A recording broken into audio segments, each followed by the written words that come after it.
கிறிஸ்துவுக்குள் பிரியமானவர்களே, அப்போஸ்தல நடபடிகளின் அறிமுக முன்னுரையை நாம் கற்றுக்கொள்வதற்காக உங்களை அன்புடன் அழைக்கிறேன்.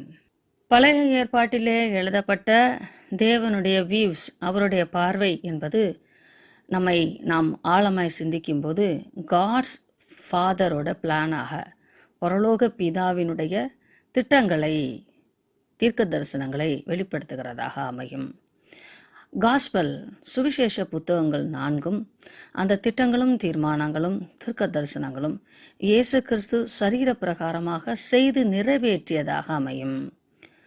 ஆனால் அதற்கடுத்து வரக்கூடிய அப்போஸ்தல நடபடிகள் என்பது பரிசுத்த ஆவியானவரின் கிரியையை சுட்டி காட்டுகிறது. OT God's Father's plan, gospel Jesus action, holy spirit new starting of the church, திருச்சபையின் ஆரம்ப வரலாறும் பரிசுத்த ஆவியானவர் செயல்படுகிற விதமும் Acts of the Holy Spirit என்றும் சொல்லலாம். ஆரிஜின் ஆஃப் சர்ச் growth, திருச்சபையின் ஆரம்பமும் வளர்ச்சியும் என்றும் சொல்லலாம். அதோடு கூட பவுலுடைய வாழ்க்கை சரித்திரத்தை எழுதக்கூடியதாக இது அமைகிறது. அதனோடு கூட பவுல் எழுதிய அத்தனை நிருபங்களுக்கும் இது ஒரு அடித்தள புத்தகமாக, அடையாள புத்தகமாக அமைகிறது. இன்னும் ஆழமாக இதை சிந்திப்போமானால், இந்த அப்போஸ்தல நடபடிகள் ஒரு பிரிட்ஜ் போல, bridge between the gospels and the letters, சுவிசேஷத்தையும் நிருபங்களையும் இணைக்கிற பாலமாக அமைகிறது. மனிதனின் வாழ்வியலில் கர்த்தர் எப்படியெல்லாம் செயல்படுகிறார் என்பதை இந்த புத்தகத்தின் மூலமாக நாம் ஆழமாய் அறியலாம். இந்த வரலாற்று இந்த நிகழ்வு புத்தகமானது பழைய ஏற்பாட்டில் உள்ள கொட்டேஷன்ஸையும் புதிய ஏற்பாட்டிலே சுவிசேஷத்திலே சொல்லப்பட்ட கொட்டேஷன்ஸையும் எடுத்து கையாளுகிறதை, அதன் மூலமாக செய்தியை எப்படியெல்லாம் அந்த காலங்களிலே பிரசங்கித்தார்கள் என்பதையும் ஆழமாக அறிவதற்கு இது வாய்ப்பாய் அமைகிறது.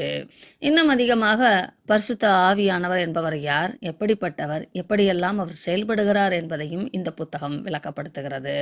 மிஷனரிகள் இன்றைய நாட்களிலே, போதகர்கள் இன்றைய நாட்களிலே பிரசங்கம் பண்ணுவதும், தியாலஜி கடவுளை குறித்தான இறையியலை குறித்து எக்ஸ்பிளைன் பண்ணுவதற்கும் இந்த புத்தகம் மிகவும் ஆணித்தரமாக, அடித்தளமாகவும் அமைகிறது. எழுதியவர் லூக்கா என்று தானாக ஒத்துக்கொள்ளவில்லை. ஆனால் அவர்தான் எழுதியிருக்க வேண்டும் என்று ஒட்டுமொத்த ஏர்லி சர்ச் ஃபாதர்ஸ் என்று சொல்லக்கூடிய ஆதி திருச்சபை பிதாக்கள் அவர்கள் திருவுள்ளம் பற்றுகிறார்கள். முக்கிய சான்றாக இவைகளை எடுத்துக்கொள்ள முடியும். ஏனெனில் அப்போஸ்தல நடபடிகளிலே எழுதப்படுகிற ஒரு பகுதி பேதுருவின் மூலமாக செய்யப்பட்டு வருகிற ஆரம்ப திருச்சபை கட்டுமானமும், அதாவது திருச்சபை தோற்றுவிக்கப்படுதலும் வளர்கிறதும் அது ஸ்ப்ரெட் ஆகிறதும், அதை தொடர்ந்து பவுலின் மூலமாக தேவன் கிரியை ஆட்டுவதையும் வெளிப்படுத்தி புதிதாக உருவாக்கப்பட்ட கிறிஸ்துவின் சபையானது எப்படியெல்லாம் வளர்ச்சி அடைய வேண்டும், அது எப்படி முதிர்ச்சி அடையும், அது எப்படி நிறைவடையும் என்பதை சுட்டிக்காட்டுவதற்காக வாசிப்பவர்களுக்கு, யூதர்களுக்கும் யூதர் அல்லாத கிரேக்கர்களும் புரிந்து கொள்ளும் வண்ணமாக அந்த வரலாற்று புத்தகத்தை எழுதுவதற்கு பரிசுத்த ஆவியானவரால் லூக்கா ஏவப்பட்டார். இந்த புத்தகத்திலே கொடுக்கப்பட்டிருக்கிற அக்யூரேட் ஹிஸ்டாரிக்கல் டீடைல்ஸ், வரலாற்று சான்றுமிக்க குறிப்புகள் கொடுக்கப்பட்டிருக்கிறது. எழுதப்பட்ட அந்த எழுத்தாக்கம், சொற்கள், கிராமர் ஸ்ட்ரக்சர், இவைகளெல்லாம் ஒரு எக்ஸலன்சியை நோக்கி எடுத்து செல்லுகிறது. ஒரு காவியம் போல இந்த புத்தகம் அமைகிறது. பல இடங்களிலே நடந்த நிகழ்வுகளை டிஸ்கிரிமினேஷன் விளக்கப்படுத்தி காட்டுவதை பார்க்கும்போது அது மிக தெளிவான ஒரு புரிதலை நமக்கு கொண்டு வருகிறது. நோக்கம் மாறாமல், சிதையாமல் ஒவ்வொரு பகுதியிலும் கையாளப்பட்டிருக்கிறது. உதாரணமாக 2ஆம் அதிகாரம் 8ஆம் வசனத்திலே சொல்லப்பட்டிருக்கிற, நீங்கள் எனக்கு சாட்சிகளாய் இருப்பீர்கள் என்று, உலகம் முழுவதற்கும் சாட்சியாய் இருப்பீர்கள் என்று சொல்லப்பட்டது. கடைசி அத்தியாயத்திலே பவுலானவர் ரோமபுரியிலே கைதியாக கொண்டு செல்லப்பட்டிருந்தாலும் அவன் மரிக்கும் வரைக்கும் சாட்சியாய் வாழ்ந்தான் என்பதை குறிப்பிடுகிறது. இன்னும் ஆங்காங்கே பவுலை சந்தித்த, பவுலை கைது செய்த, பவுலை நியாயம் தீர்ப்பதற்காக இருந்த, சிறைச்சாலையிலே வைக்கப்பட்டிருந்த இப்படி அநேக ரோம கிரேக்க அதிகாரிகள் மனம் திரும்பி இயேசு கிறிஸ்துவை ஏற்றுக்கொண்டதையும் பவுலுடைய பிரசங்கத்தினாலே ஞானஸ்தானம் பெற்றுக்கொண்டதையும் பார்க்கிறோம். பவுலை விசாரித்த எந்த ஒரு ராஜாவும், அது ரோம ராஜாவா இருந்தாலும், கிரேக்க போர் வீரர்களா இருந்தாலும், கைதி அதாவது சிறைச்சாலை பொறுப்பாளர்களா இருந்தாலும், பவுலுடைய பிரசங்கத்தினாலே, பவுலுடைய ஆராதனையினாலே தொடப்பட்டவர்களாக பவுலிடத்தில் ஒரு குற்றத்தையும் காணவில்லை என்று சாட்சி சொல்லத்தக்கதாக கிறிஸ்துவுக்காக அவன் சாட்சியாய் நின்றான். நிருபங்களிலே பவுலுடைய அறிவுத்திறன், தியாலஜி, ஆண்டவரை குறித்தான புரிதல், அண்டர்ஸ்டாண்டிங், இறையலை வெளிப்படுத்தினாலும் அவன் எப்படியெல்லாம் செயல்பட்டார், அவர் எப்படியெல்லாம் பாடுகளை அனுபவித்தார், திருச்சபையை துன்புறுத்திய பவுல் அந்த துன்புறுத்தலை தானும் அனுபவித்தார் என்பதை மிக அழகாக சித்தரிக்கிறது இந்த அப்போஸ்தலர் நடபடிகளின் புத்தகம். இந்த புத்தகமானது பவுல் மரிப்பதற்கு முன்பாக எழுதி முடிக்கப்பட்டு விடுகிறது. ஏனெனில் பவுலோடு இயேசு கிறிஸ்துவானவருடைய கிரியையையும் பரிசுத்த ஆவியானவருடைய வழிநடத்துதலும் முடிந்து விடவில்லை. திருச்சபையானது வளர்ந்து பெருகி கொண்டே போகிறது. இன்றும் இயேசு கிறிஸ்துவானவருடைய வார்த்தையும் பரிசுத்த ஆவியானுடைய கிரியைகளும் நடைபெற்று கொண்டு இருக்கிறது என்பதை நிறைவு செய்கிறது இந்த அப்போஸ்தலர் நடபடிகளின் புத்தகத்தின் கடைசி அத்தியாயங்கள். ஆதலால் முடிவை எழுதாமல் வளர்ச்சியோடு தொடர்வதைப் போல அந்த புத்தகம் நிறைவு பெற்றிருக்கும். யூதர்களின் மத்தியிலே உருவாக்கப்பட்ட திருச்சபை வரலாற்றையும் குறிப்பிட்டு, புறஜாதியார் மத்தியிலே கிறிஸ்து பரிசுத்த ஆவியானவராக பொழிந்தருளப்பட்டதும், திருச்சபையை கிறிஸ்து புறஜாதிகள் மக்கள் மத்தியிலே உருவாக்க விரும்பியதையும், இந்த 2 திருச்சபையையும் பேதுருவின் மூலமாக தேவன் கட்டி எழுப்பினார் என்பதையும், எந்த ஒருதலை பட்சமான அல்லது பாகுபாடு உடைய நோக்கத்தோடு தலைவர்களை தனக்கென தெரிந்து கொள்ளாமல் தேவ ஒத்தாசையால் பரிசுத்த ஆவியானவரின் கிரியைகளை வெளிப்பாடாய் பெற்று லூக்கா எழுதியிருக்கிறார். இவர் தன்னை குறித்து எங்கேயுமே விளக்கங்களை கொடுக்கவில்லை. ஆனால் பவுல் அவரை குறித்து விளக்கங்களை கொடுக்கிறார். இவர் ஒரு வைத்தியன் என்றும், கிரேக்கன் என்றும், அதிக படித்த ஞானவான் என்றும் பல இடங்களிலே குறிப்புகள் கொடுக்கப்பட்டிருக்கிறது.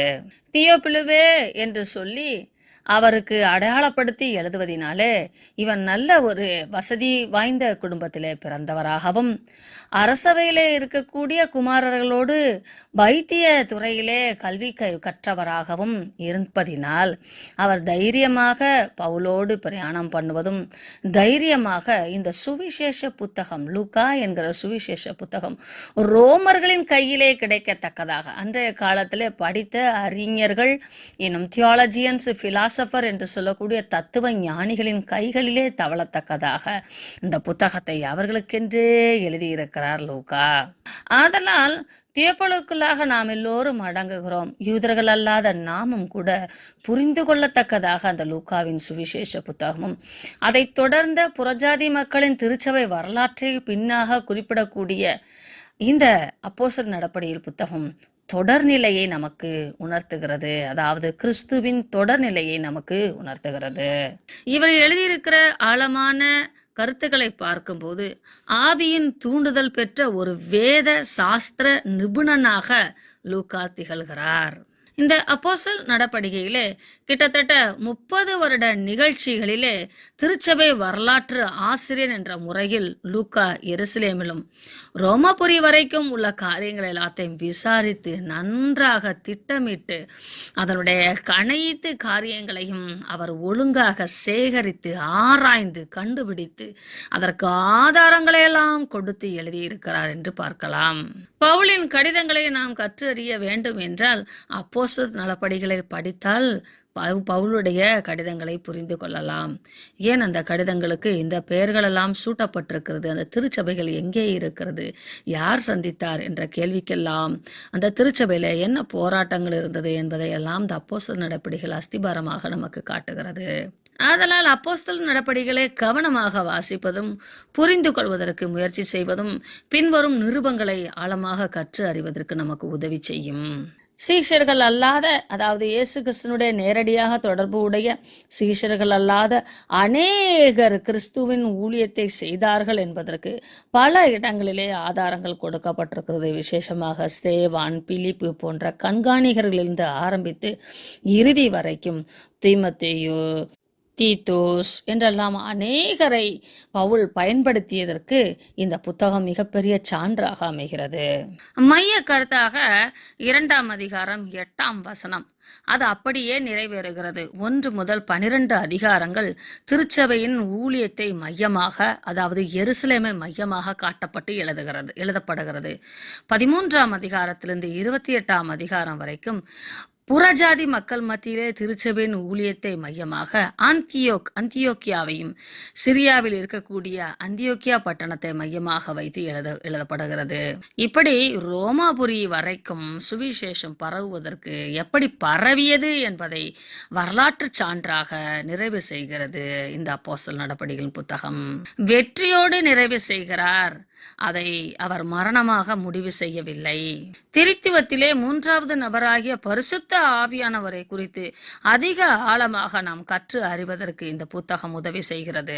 பரிசுத்த ஆவியானுடைய அபிஷேகம் என்பது அந்நிய பாஷை மாத்திரமல்ல, வல்லமையை பெற்றுக்கொள்வது, தைரியத்தை பெற்றுக்கொள்வது, பரிசுத்தமாய் வாழ்வது, தேவ பயத்தோடு வாழ்வது, ஞானத்தை பெற்றுக்கொள்வது, வழிகாட்டுதலை பெற்றுக்கொள்வது, பிரசங்கிக்கிறதுக்கான வாய்ப்பை பயன்படுத்திக் கொள்வது, ஆவிக்குரிய பல்வேறு வரங்கள், திருச்சபையிலே காணப்பட வேண்டிய வேலைகள், பணிகள், ஊழியங்கள், ஆதி திருச்சபையின் ஜெபங்கள், அற்பம் பிற்குதல், விசுவாசம், அடையாளங்கள், அதிசயங்கள், அற்புதங்கள் இயேசு கிறிஸ்துவினால் மட்டுமல்ல அவரை விசுவாசிக்கிற சீஷர்களாலும் உண்டாகின்றன என்பதை விளக்கப்படுத்துகிறது. விசேஷமாக 12 சீஷர்கள் மாத்திரமல்ல, ஸ்தேவானை போலவும் பிலிப்புவை போலவும் சுவிசேஷத்தை பிரசங்கித்துக் கொண்டே புற பணிகளை, சமுதாய ஒழுக்க பணிகளை செய்தார்கள் என்பதையும் இந்த புத்தகம் வெளிப்படுத்துவதன் மூலமாக இன்றைய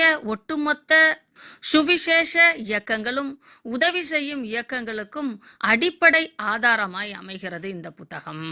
ஆதலால் இந்த புத்தகத்தை படிக்கும்போது தயவு கூர்ந்து மேப் எடுத்து வைத்துக்கொண்டு பவுலுடைய ஜர்னி, பவுலுடைய 1ஆம் பயணம், 2ஆம் பயணம் என்ற மேப்பை எடுத்து வைத்து கொள்ளலாம். முதலாவதாக 2:8 மேப்பை, அதாவது பரிசுத்த ஆவியானவர் பொழிந்தருளப்படும் போது கொடுக்கப்பட்டிருக்கிற நாடுகளின் பெயர்கள் சூழ இருக்கக்கூடிய மேப்பை நாம் பயன்படுத்தலாம். இப்படி நாம் பயன்படுத்தி படிக்கும்போது 2:8 சொல்லப்பட்டிருக்கிற உலகமெங்கிலும் சுவிசேஷத்தை 1ஆம் நூற்றாண்டிலே தேவன் கடத்தி விட்டார் என்பதை நாம் புரிந்து கொள்ளலாம். கர்த்தர் தாமே இந்த ஆழமான சத்தியங்களை கற்று அறிவதற்கு உதவி செய்வாராக. ஆமேன். பரிசுத்த ஆவியானவர் உங்கள் ஆன்மீக கண்களை திறந்து தமது வல்லமையுள்ள வார்த்தைகளை உங்களுக்கு விளங்க பண்ணுவாராக. ஆமேன்.